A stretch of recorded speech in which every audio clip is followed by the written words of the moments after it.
আজকে সারাদিন শুধু খাওয়া দাওয়া আর খাওয়া দাওয়া। তো আজকে বাসমতি চাল দিয়ে বিরিয়ানি রান্না করা হবে।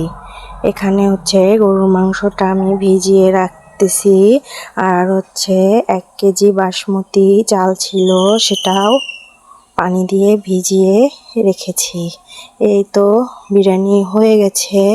আজকে বিরিয়ানি রান্নাটা আর ভিডিও করা হয়নি, অন্য কোনো দিন ভিডিও করব। তো এখন এই তো খাওয়া দাওয়া করব, সেজন্য সব বিরিয়ানিগুলো প্লেটের মধ্যে বেড়ে নিচ্ছি।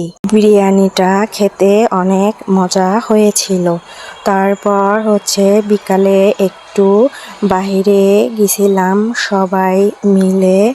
তো এই তো হচ্ছে ফুচকা আর হচ্ছে চিকেন বার্গার অর্ডার করা হয়েছিল। তো আমি অবশ্য ফুচকা খেয়েছি, ফুচকাটা আমার কাছে ভালো লাগে। চা অর্ডার করা হয়েছিল, তবে চাটা যে এত মজা ছিল, খুবই ভালো লাগছে। 1 কাপ চা 50 টাকা, তবে কাপটা অনেক বড় ছিল। এখানে ছোট মনে হচ্ছে, কিন্তু অনেক বড় ছিল। আর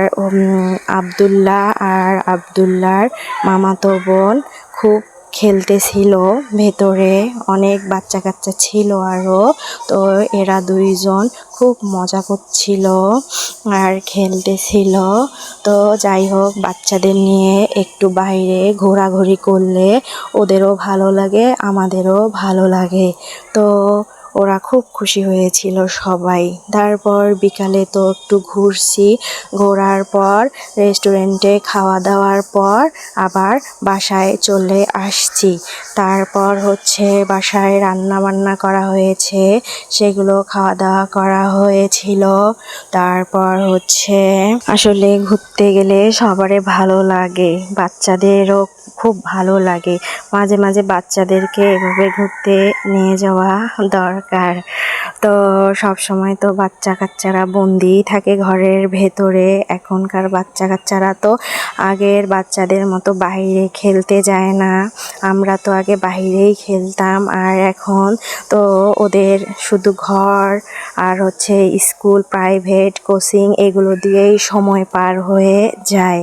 তো যাই হোক, পরদিন সকালে আমি একটু নুডলস রান্না করতেছি বাচ্চাদের জন্য। বাচ্চারা আসলে নুডলস খেতে অনেক পছন্দ করে। অন্য খাবার দিলে না বলে, তবে নুডলস খেতে দিলে কেউ না বলে না। আজকে সবজি দেইনি, শুধু ডিম দিয়ে নুডলস রান্না করেছি। বাচ্চারা এটাই পছন্দ করে।